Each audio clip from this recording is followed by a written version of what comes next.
So now we can get started. And the COVID-19 pandemic is one of the biggest challenges medical science has ever faced in our history. Medical doctors, scientists are struggling to find the treatment and the cure that can save tens of millions of infected and perhaps even prevent them from getting sick in the first place. So it is our pleasure and honor to invite Dr. Alasdair McGowan to hear his exciting research regarding how to fight against this seemingly invincible coronavirus. Dr. Alasdair is a professor of antimicrobial therapeutics at the University of Bristol and head of the research specialist and the reference services offered by the Department of Microbiology. He has led a mixed NHS academic research group in the area of antimicrobial chemotherapy for over 25 years and provides medical input into the National Antibiotic Assay Reference Laboratory at South Med Hospital. He has a research interest in antibacterial pharmacokinetics, dynamics, rapid diagnostics, antimicrobial resistance in the community, and the patient and the public involvement in infection research. He holds several program grants totaling more than £15 million, and he's a former president of the British Society for Antimicrobial Chemotherapy, and he's a member of the BSc Standing Committee on Antimicrobial Susceptibility Testing.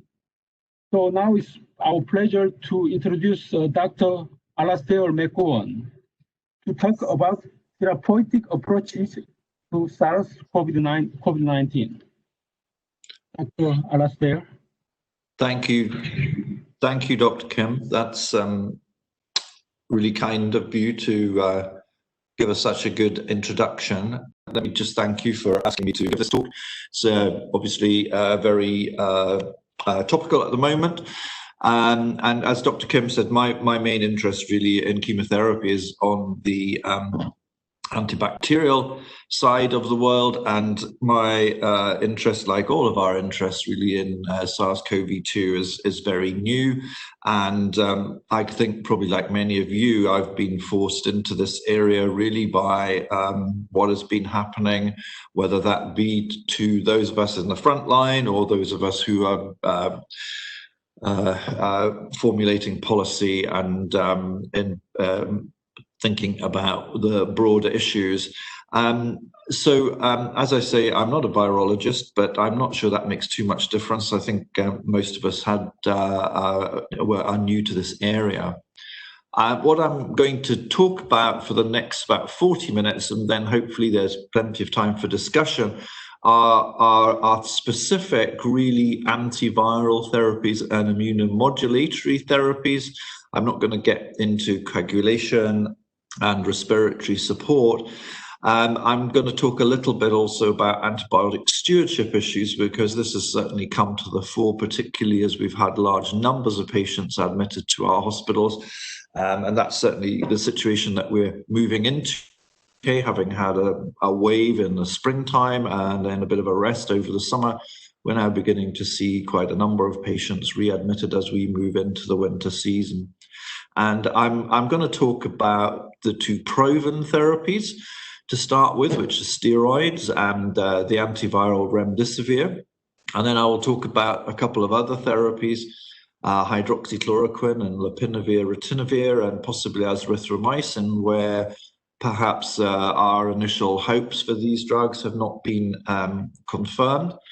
Immunoglobulin therapies, I think personally, are probably the main emergent area now. There's very good reason to believe that these may have a beneficial clinical outcome, although we are lacking formal RCTs. These are ongoing. And then there's a whole raft of other drugs, some of which you might be aware of, some of which you will not, which are being trialed really, and whether any of these will get to the end of development, if you like, and get to a point where we have done the studies to show benefit, I'm not entirely sure. I mean, I think probably all of us hope that that's not the situation, and we will see the introduction of vaccines quite soon, and that will put an end to a lot of the discussions, hopefully, that we're having around therapy. As I said, I will just touch on stewardship because it's one of my interests, and it's slightly different to the sort of run-of-the-mill discussion that one might have. Start with something that you probably know already, but I think it's just really important to go right back to the beginning, particularly when we're addressing an issue like this, where we start with no clinical data and no preclinical data really to speak of. This is all very new. And so this sort of approach, or just having these thoughts in your minds, I think, I mean, the first one you will know never make the treatment worse than the disease, primum non noctere, which is first do no harm, which comes from the Latin, of course, and I think is something we're all aware of, and I think is very important when we're thinking about experimental therapies and unproven therapies. There are always issues about side effects, and surely we shouldn't be making things worse by giving speculative therapies that might do some good or might not. And then the other ones are reasonably self-evident. So if you don't want to do nothing, I think that's really difficult for a lot of doctors to do. We just want to go out and save the world, don't we? We want to make our patients better, and we think that doing something active is going to do that. But of course, we all know that sometimes sitting on our hands and just watching is the right thing to do. If you're doing good, keep doing it. The problem here is I guess in terms of specific antivirals and immunomodulators, we might know that at hospital admission and general supportive care you need to keep doing that. And if you're not doing good, then stop doing it. Again, that's reasonably self-evident, but there's been a lot of controversy about what is good and what is not good for COVID. And it just takes us to this, really. If you're going to use use proven therapies, if you can, and I accept that, that can be challenging.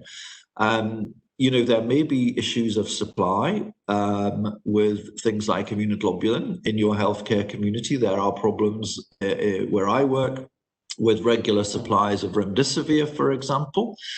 I think we can of these monotherapies on one side, hydroxychloroquine, lopinavir, azithromycin, but the question still remains as to whether these drugs have a role, perhaps in combination.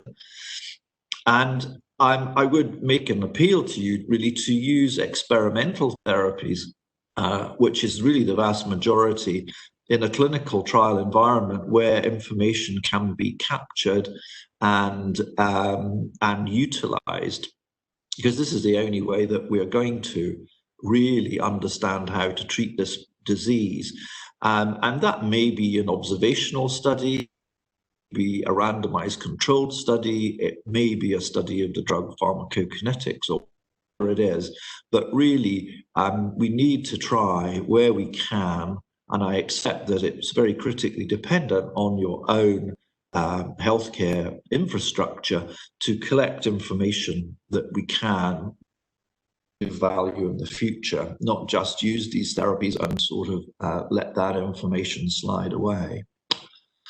So what information do we have? Well, every time I give this talk, there's more and more of this, and what I'm going to say today will be almost certainly out of date to some degree by the time we get to next week, and certainly by the time we get to next month. And so you just do need to keep an eye on the literature and what it's going, or your local national guidelines and so on. And we now have quite a number of large randomized clinical control trials. We've got the Recover study, which is a UK study. There's REMAP-CAP, which is a European-wide study. There's the ACTT1 trial, which is a randomized controlled trial on remdesivir, which was run primarily in the US. So we've got some of these large studies which are beginning to produce some definitive answers for us. And then there's smaller RCTs, often with less than, say, 200 or 300 patients, and often with maybe only 100 patients in each arm, on the use of experimental antivirals, different combinations, immunomodulators. And these are kind of difficult, really, I think. But they do perhaps point the way in which direction we might be going. And then there are observational cohort reports. And some of these are very big, and I'll talk about the US observational study on convalescent serum, which had over 30,000 participants in it. But there are other very small studies which you'll be aware of. And what we don't have here, and it's a major problem with these studies, is really adequate pharmacodynamic information. So we don't really understand how drug concentration and, if you like, the susceptibility of the virus to these drugs are related. And as many of you will know, we're incredibly dependent on preclinical modeling when we're thinking about antibacterials and antifungals. They really pose many different questions for us, and we can explore those questions in a preclinical environment, so that when we start designing clinical trials, we've got a much better idea about what drugs would be effective, what doses we should be using, whether we should be using them in combination. And this piece is completely absent for SARS-CoV-2. I think data will emerge, and people are setting up infrastructure to do this, including ourselves. But this is quite a time-consuming process, and it seems to me unlikely that we will get very clear answers before we get answers out of the clinical trials, particularly if we have large numbers of patients admitted in the next couple of months. Steroids. The rationale here is that the host inflammatory response, you reduce acute lung injury and ARDS. And the flip side of that is, with the use of steroids, delay viral clearance, which might lengthen symptoms and severity, or you might predispose to secondary bacterial infection primarily, but also fungal infection has been talked about in this context. And before we got to COVID-19, the picture was slightly negative on this. There certainly was a negative meta-analysis for influenza treatment with steroids, which I've listed on there. And there were some observational studies with other coronaviruses, which again showed no benefit. But quite early on, we did have this retrospective review of some Chinese patients who were intensive care with ARDS, and steroids appeared to show some benefit. And that's why both hydroxycortisone and dexamethasone have been included in quite a number of studies. The recovery trial really was the first one to convincingly show, and probably the only one actually to convincingly show benefit here. And this was a large study done in the UK in the National Health Service. It's an open label randomized trial. Not all patients admitted to NHS hospitals were recruited into this study, but something like about 15 or 20% of all NHS patients with COVID were recruited. So that gave us a cohort of something like 12,000 patients. Unfortunately, we had a lot of cases, and they were confirmed or suspected COVID-19. They had to be hospitalized, and that was about it, really. So it was very easy to recruit patients, and we in our hospital managed to recruit quite a lot of patients, as did other people, as I mentioned. There were hardly any exclusion criteria. So the authors here from University of Oxford reported this findings, and they had over 2,000 patients receiving dexamethasone, and they had over 4,000 in the usual care arm. There are a number of interventions in this study, which does make it slightly confusing, but the interventions were randomized on a 1-to-2 basis with usual care. So the bottom of the slide just tells you a bit about the patients. I mean, if you want to dive into this in a bit more detail, then you can look at the paper. As you can see, for COVID patients mid-60s, predominantly male, as you would expect. Many of them had one or more predisposing factors. About 90% of them were PCR positive, but not all, of course. And in the UK, almost all of our patients were in clinical trials, which meant that the use of other active agents was quite low compared to what you might see in some other studies. Although azithromycin is quite widely used in the UK to treat community-acquired pneumonia, so there's quite a few patients received azithromycin. Take home, the dexamethasone group had a reduced mortality compared to usual care. So that was about 3% in absolute terms, but obviously when you're looking at thousands of patients, that is important. And the other thing was that it depended very much on the level of respiratory care at randomization. So those patients that required no respiratory support or supplementary oxygen, the mortality was unchanged, while those that required supplementary oxygen but were not mechanically ventilated, the mortality was reduced, and those that required intensive care with mechanical ventilation, as you can see, the mortality was significantly reduced from over 40% to just under 30%. So this study has been very influential in the way that people have treated patients, I think, because the conclusion is relatively clear. And there is subsequently, and I think it's just out in published form in the journal this week, but has been out online for a while, there is the WHO Rapid Evidence Appraisal for steroids in critical care. And as I say, that is in JAMA this week, but ahead of. And they just looked at hospitalized patients requiring critical care. Now, there's various definitions here. Some of them are just, they go through the front door of the ITU. Some of them require intubation and ventilation. Some of them just required oxygen. So a bit variable there. All had confirmed or probable COVID.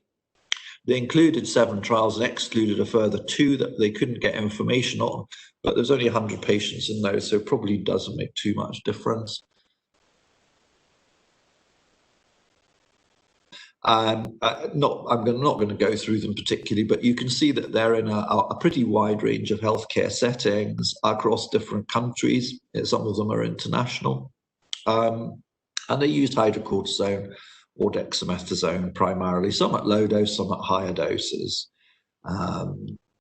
But basically, when they did their analysis, they came up with about 678 patients that received steroids and 1,000 that didn't.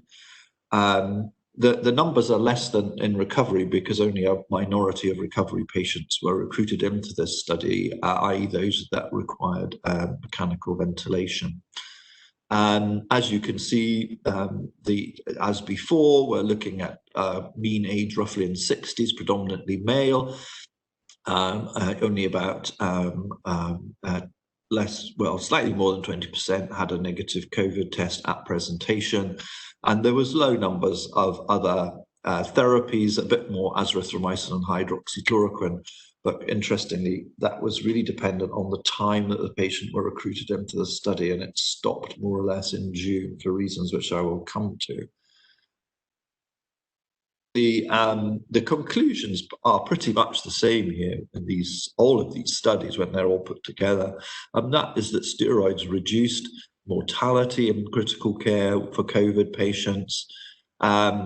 And these numbers are not dissimilar, actually, to the recovery intubated, mechanically ventilated patients, where mortality was running around about 40%. in that patient cohort with usual care and dropped to either high 20s or low 30s with steroids. And they didn't show any difference between dexamethasone and hydrocortisone, as you would anticipate. So either one of these is probably acceptable. Our practice is you use dexamethasone, but that's just what we do. What is not very clear from these studies are what the adverse events are and what the risk of adverse events are. The sort of proper answer at the moment is that there doesn't seem to be an excess of adverse events, as shown in this meta-analysis. The recovery study that I mentioned earlier is not very strong at picking up adverse events. And I don't think actually here the adverse event pickup is very good. So although we think the adverse events are probably similar in the two arms, I would just put a slight caveat on that. And I think probably more data will emerge as we go from some of these studies as they're analysed further. The indications then, well, this is just sort of my view of life. Hospitalized patients, adult studies are still ongoing in children. Hospital admission, of course, in children is quite rare, so we're not seeing very many cases. Suspected or confirmed COVID, and those requiring oxygen therapy, non-invasive, are the sort of target populations that we're interested in. And we hope that there are few adverse events. We haven't detected anything so far, but as I say, there's a bit of a question mark around that. So I'll move on to remdesivir, a slightly different thing altogether. So this is an antiviral, and it inhibits RNA-dependent RNA polymerase, and it stops RNA chain termination. There is in vitro data on how much drug you need for an EC50 against various strains. It's 0.77 micromoles. Those of you that are more familiar with bacteriology and milligrams per liter will find this a little bit challenging. I personally do. We could change these into milligrams per liter knowing the molecular weight, but most of the published literature is in micromoles. It's selective for the viral polymerase, so we would expect low human toxicity. And with other coronaviruses similar to SARS, then there is some evidence of therapeutic and prophylactic benefit. So, reasonably good sort of preclinical, but as I said, nothing really in terms of dynamics. It's IV only, and it's a prodrug, which is worth remembering. So it's metabolized in host cells to a triphosphate form, and the triphosphate form then competes with adenosine triphosphate to be incorporated into the RNA chain, and that results in chain termination. So, as I say, understanding the kinetics of the parent drug here is not really telling us much about what is going on in the cells, and that is a concern generally with some of these antivirals. Elsewhere, there are a few of these. Some of them have been out in abstract form and some of them in full paper form. The first paper was Wang, published in the Lancet in the middle to late May. These are Chinese patients. It was a relatively small study. It showed a non-significant faster time to clinical improvement. A lot of the patients were receiving steroids. There was no difference in mortality. And then this was followed pretty quickly by Beagle in the New England Journal, which was a bigger study conducted in the US, if I remember correctly, which showed a statistically significant reduction in the time to recovery. And I've listed that here, it's 11 days versus 15 days to recovery. Not really that exciting, I think. Maybe, I don't know. We can discuss how excited we feel about that. afterwards, and the mortality was unchanged, but there was a trend towards reduced mortality at 14 days, with 7% in the remdesivir group and almost 12% in the placebo group. So it didn't quite get there in terms of the hazard ratio, as you can see on the slide. And then there was Goldman Study, which came along again in the New England Journal, and this compared 5 days to 10 days therapy for a decent sized study, and it showed no significant difference between those. And that is important if you are in an area of short supply like we are. You know, when are we going to use 5 days and when are we going to use 10 days? Well, we don't really know. So probably if the drug's difficult to get and it's quite expensive wherever you are, you're probably thinking about 5 days. Rush of meta-analyses and opinion on all this, and slightly different papers have been involved or reported. Some of these are in abstract form, for example. So Zhang and the other paper did an analysis of the same data and came roughly to the same conclusions. And they were looking at a clinical endpoint of improvement between 10 and 15 days. And they were able to show, compared to the control arms, that there was better improvement, as shown by the odds ratios. And in fact, the 5-day regime, for some reason, appeared to perform slightly better than the 10-day regime. That in their analysis was significant. I'm not really sure that I can understand why that would be, but it's just an interesting observation when you're thinking about perhaps prolonged therapy. And the Safraz paper has got slightly different patient groups in it. And these guys, in their analysis, looking at mortality at 14 days, reported improved mortality for remdesivir. So that's a bit of a straw in the wind, really, for what might be coming. There is another large RCT study to report. And so when that comes out and is published in full form, then perhaps we are going to move from merely improving symptoms to actually a sort of harder improved endpoint. The adverse events were actually also in favor of remdesivir, so fewer adverse events in the remdesivir arm than in the control arm, which is nice when we're thinking about potential safety issues here. NICE in the UK has done a review as well. They are a little bit more strict in terms of what they include in their reviews than some of these authors have been, and therefore they come down a little bit more on a sort of hardline view of what the quality of the evidence is and what the conclusions are. So that's why I'm showing this to you. Probably a more negative view than you might get from some of the other literature. They agree there's no difference in mortality, and they also agreed that there was a reduction in the instance of patients getting more severe disease, and they also agreed that there were fewer adverse events with remdesivir, but interestingly more patients discontinued in the remdesivir arm. So overall there was less adverse events, but you were more likely to stop therapy if you were getting remdesivir rather than the placebo.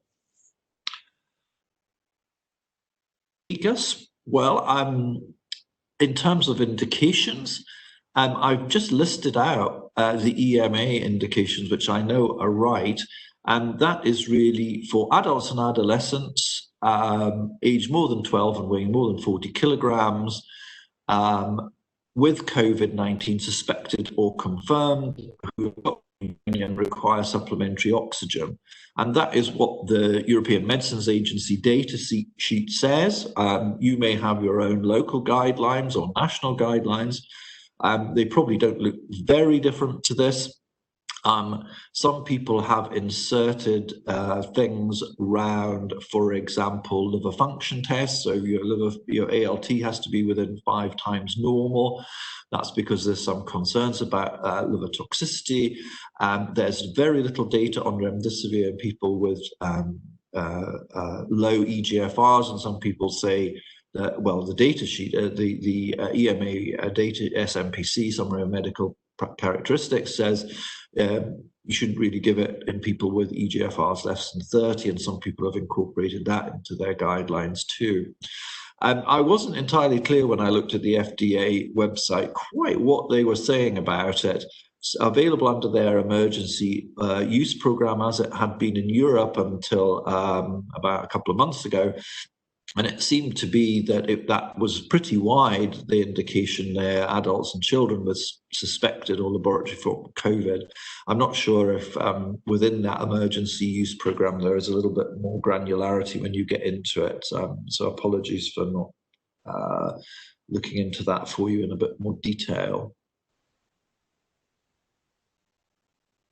The other great hope, which is convalescent or hyperimmune globulin, which is I had a little bit of press, at least in the UK and probably in your country, with Donald Trump's therapy, although I think he received a mixture of monoclonals. The rationale is shown to be effective in a range of different infections, as you will know, as infection practitioners. There is some review to show that it is of benefit in influenza and SARS, or a combination of those two things, patients grouped together. It's generally well tolerated, although some people have been a little bit fretty increasing the coagulation factors in COVID-19, given the well-described coagulation problems some people have, and also given some of the cardiac problems that people have in ITU, whether this would lead to fluid overload. So there are some potential negatives. And the rationale for use, of course, is that the antibodies neutralize viral particles, encourage clearance, prevent adherence to host cells, and that then knocks through to reduced symptoms, reduced mortality, ITU admissions, days of ventilation, whatever. And of course, we think that antibodies are likely to be protective because reinfection at the moment is not described. So people who have got antibodies appear to be immune. And of course, that's part of the basis of vaccines. So that's the reason why we think that convalescent serum or hyperimmune globulin might be useful. There is a Cochrane review of this inevitably as well. It doesn't really say very much. It only includes one RCT and 3 uncontrolled studies, and not the large study that I'm going to talk about. The 16 other studies they include for safety, and they generally conclude that we are very uncertain about everything. And that's probably fair enough on the basis that they reviewed, but there is new and more data coming out on this. Joiner paper I find quite compelling, although the sort of evidence-based idealists among you will say, well, of course it's an open label study, how do we know? And I accept that, but I think there are some interesting conclusions that we can get from this. Firstly is you can't argue about the number of patients included. There's 35,000 transfused patients across the US, so very good. Pretty impressive piece of work, I think. Most of them are in ITU, about a quarter of them are mechanically ventilated, lots of risk factors. A lot of them received other drugs, steroids, remdesivir, other things.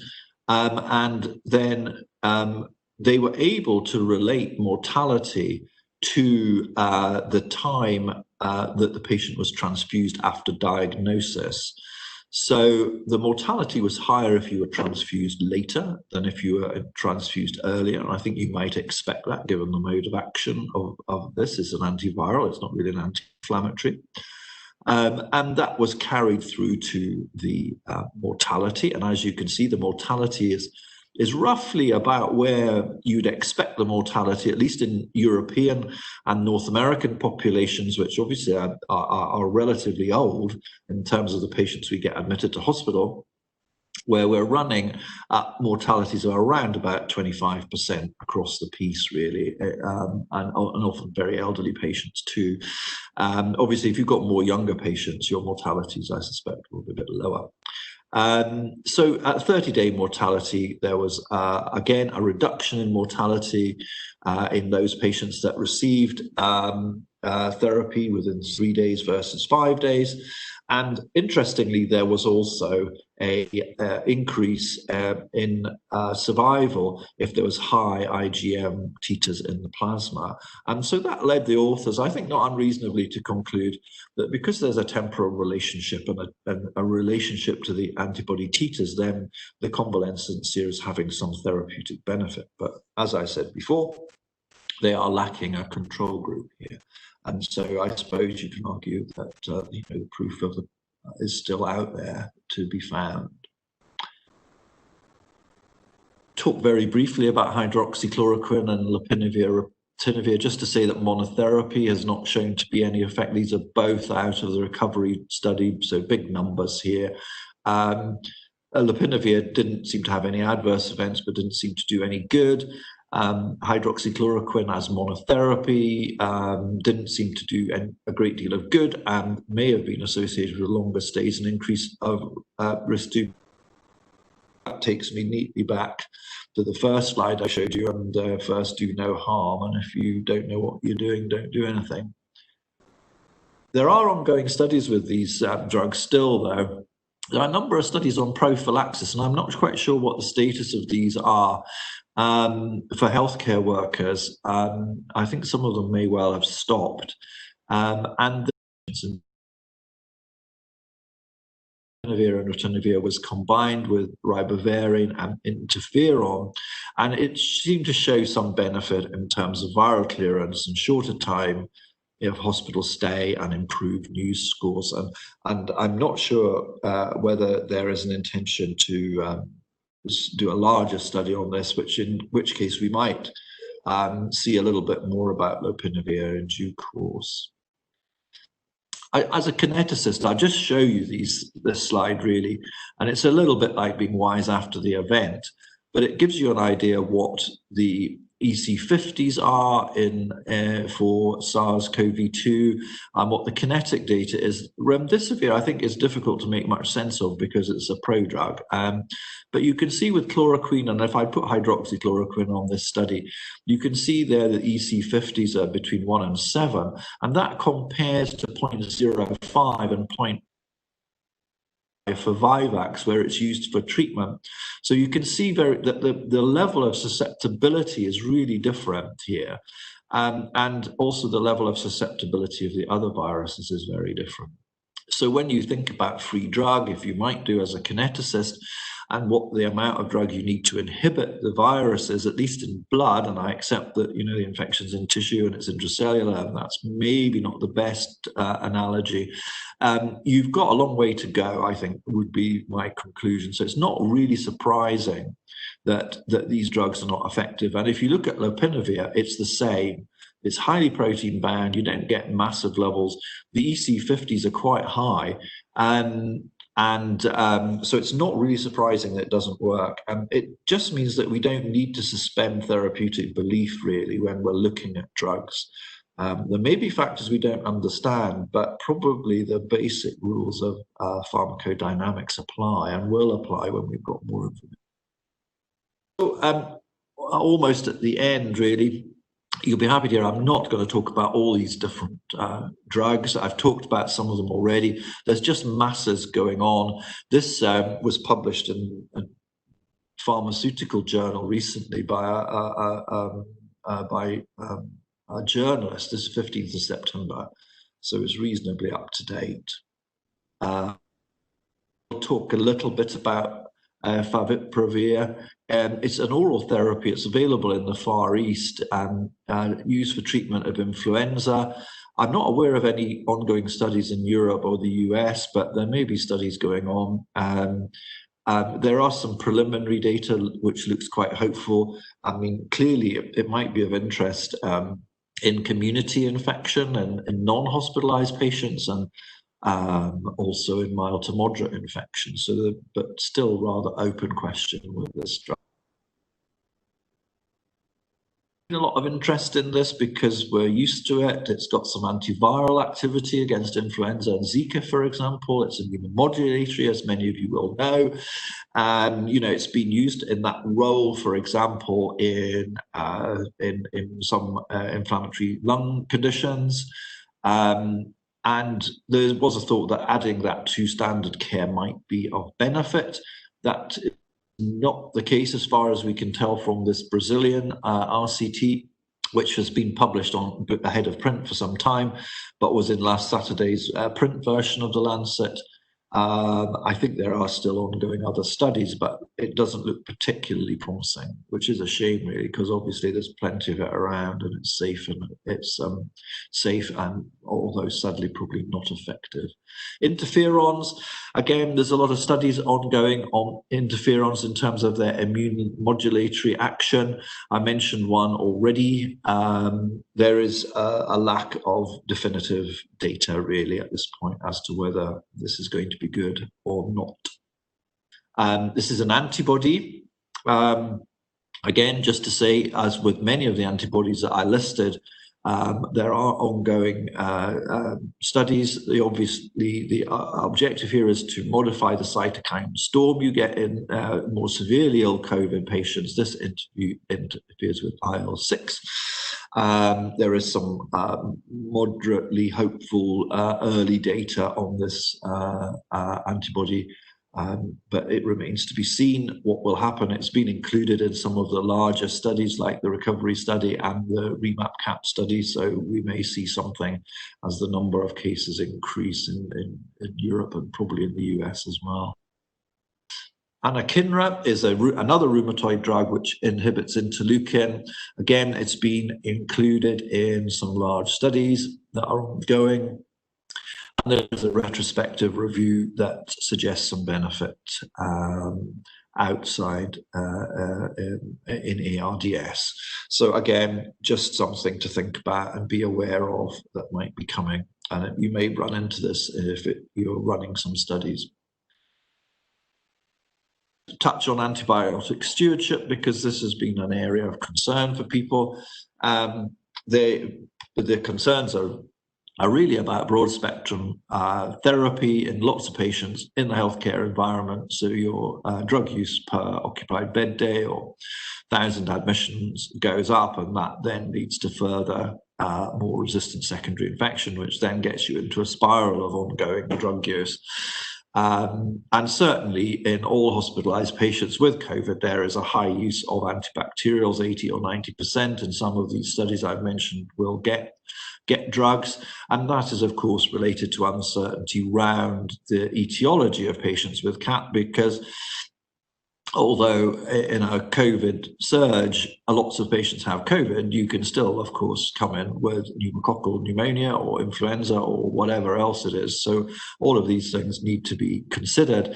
And certainly we've had endless trouble trying to work out in terms of secondary pneumonias on ITU, what is pneumonia and what is ongoing ARDS. And that is a real diagnostic problem. So I think there are some really genuine diagnostic problems here. There's been a bit of dialogue about procalcitonin in this role, and some interesting data emergent in the last couple of days, which shows that maybe it's got some value. CRP may also have some value, particularly if it starts kicking up, but that's still slightly unclear.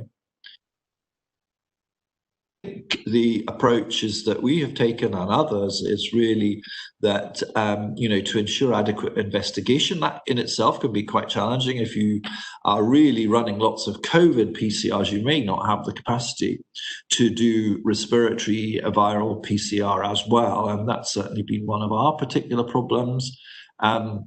We encourage people to use short course therapy, maybe 48 hours until results are available and the diagnostic picture is clearer. Obviously, we encourage oral therapy rather than IV, but we do that anyway. I'll show you some of our data on co-infection. There is other data out there. There's a paper in CID recently from some of our colleagues at Imperial in London. Nothing special about it, but you can look at your own data. And we also, when we had a lot of cases, introduced a review mechanism, which I think we'll probably do again later in the year once we get some more cases, really to support the use of specific therapies, but also to reduce antibacterial use and to stop them when they're not necessary. So I happen to have it handy. And this is the first 350 cases we had, were admitted between mid-March and mid-April. And as you can see, of the ones that we tested, and we didn't test them all because of capacity reasons, the instance of co-infection with viruses was quite low, mainly parainfluenza for whatever reason. And bacterial infection, particularly in the chest, was even less. Excuse me. And the most common actual bacterial infection was UTI, and that probably reflected a rather old population that we've got. So it really had nothing to do with chest infections, really, the bacterial infections.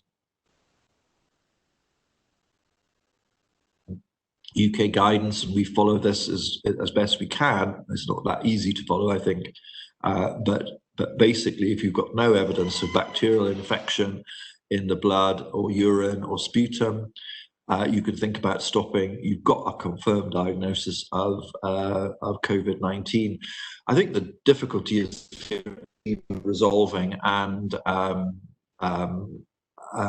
or resolved. I mean, oftentimes fevers seem to run on a bit. As long as you've got blood tests that are convincing or chest imaging that is convincing, then you can hopefully think about stopping therapy at 48 hours. On the conclusions, and that is really dexamethasone for those requiring supplementary oxygenation and hospitalization. Remdesivir appears to shorten symptoms. It may reduce mortality. That remains to be seen. You may have issues about supply and cost with it. The monotherapy of some of these other drugs is probably best forgotten about for now, but they may come back in terms of combinations.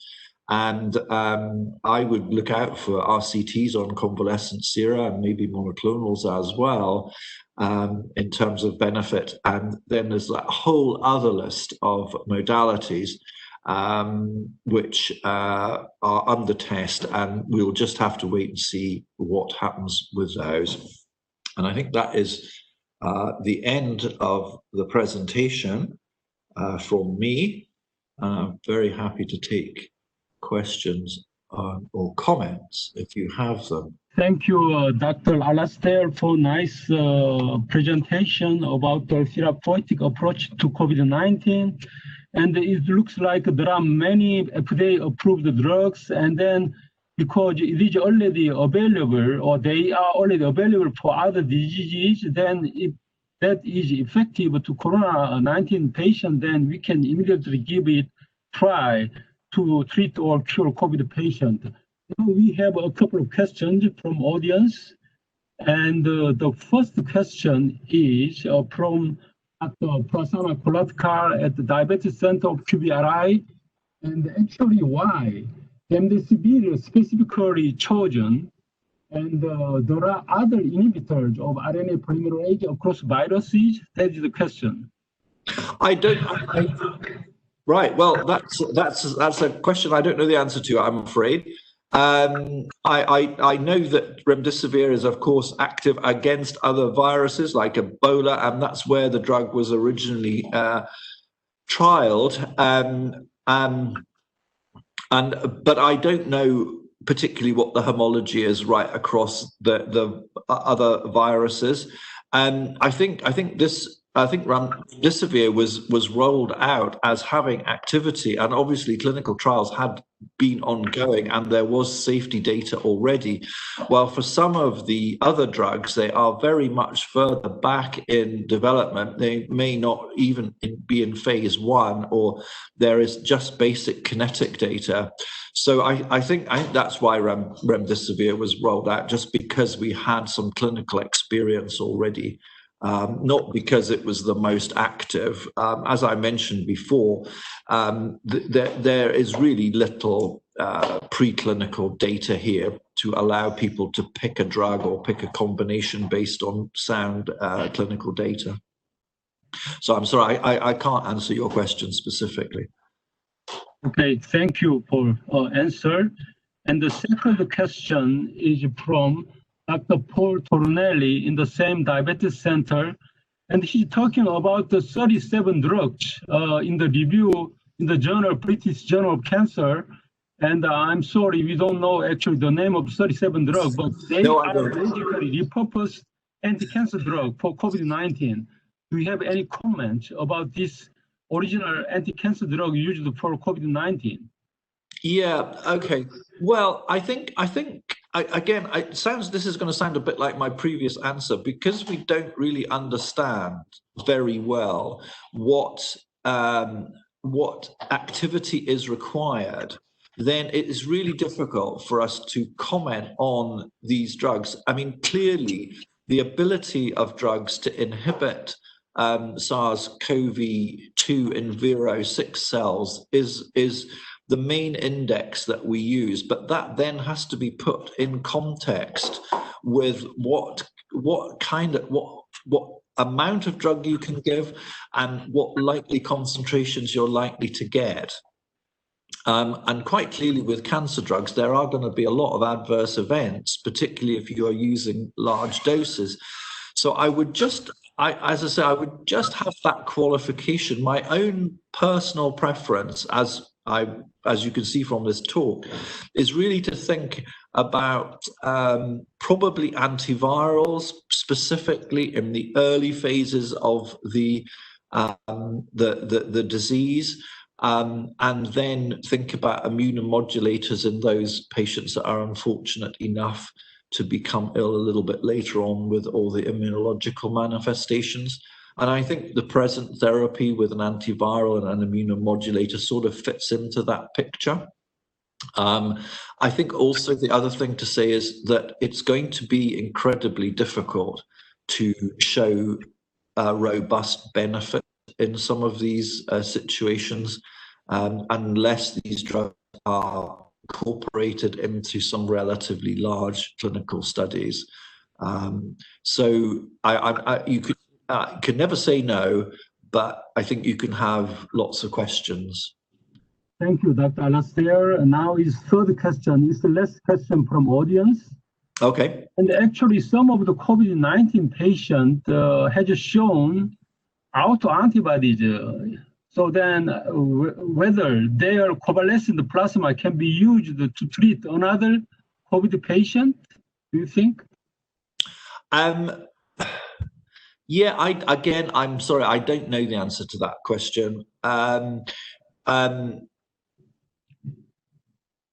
So no, I'm sorry, I just don't know enough about the way that convalescent serum is being produced to answer your question. I apologize for that. Okay, basically, so we end of the Q&A session, but I have some questions. So based on your updated research, it looks like a drug combination looks more promising than a single use of some drug. And what do you think? A combination is more recommended to treat COVID-19 patients than single use? Yes, I think you're right.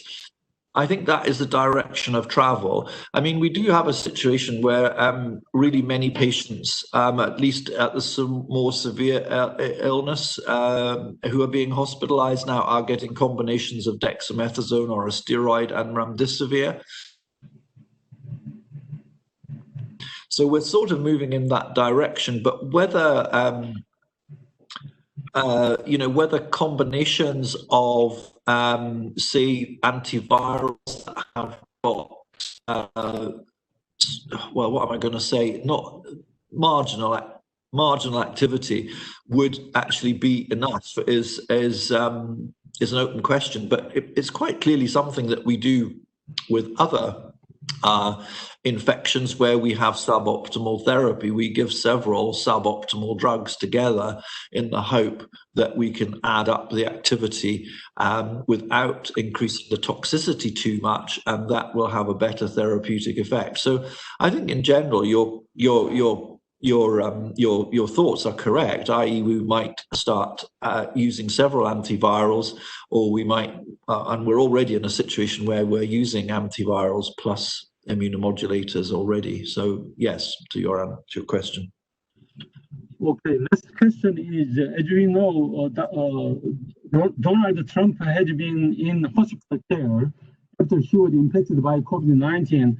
And then we know that he was treated by remdesivir and followed by dexamethasone. Do you think he's fully cured so that he can warranty to get rid of his mask in the open place, or what do you think? I'm sorry. Can you just repeat that? I'm sorry. I kind of lost it. Sorry. Donald Trump, USA president, has been treated by remdesivir, followed by dexamethasone. Yes. And then, do you think this, treatment would be good enough based on his age and his symptom, and so that he can he's fully cured to unwear the mask, facial mask? Well, firstly, I just like to comment. I've had nothing to do with Donald Trump's treatment whatsoever. I just watched it like the rest of us, I think, on the television and or in the newspapers. I'm not sure. I think the fact. Clearly, I suspect he had some respiratory problems. Otherwise, he wouldn't have been treated with dexamethasone, given the data that we know about where dexamethasone is beneficial. So he must have had some supplementary oxygen. My understanding is that he had a monoclonal antibody or a cocktail of monoclonals. Whether that is the right thing, I don't know. If it was me, which hopefully it won't be, then I would quite like the convalescent sera, just because we're not entirely sure which antibodies you should be having. So in some ways, giving a sort of human equivalent might be better. So apart from that, I can't really comment. I have no insights into that whatsoever. And as you know, the controversy around masks goes on, and my opinion on it is no better than yours. Okay, thanks so much, Dr. Alastair. And there is one good news from our side. Dr. Paul Tonelli's group at QBRI has repurposed anti-cancer drug, and the research is ongoing in Qatar, and they are interested in frontier in pharmacology. Thank you, Dr. Alastair, for taking your valuable time to televise, to update your exciting research, and we hope to invite you again in the future to get more updates to your exciting research. Thank you so much. Thank you very much, audience, for attending this nice teleconference. Thank you. Thank you all. Thank you. Bye.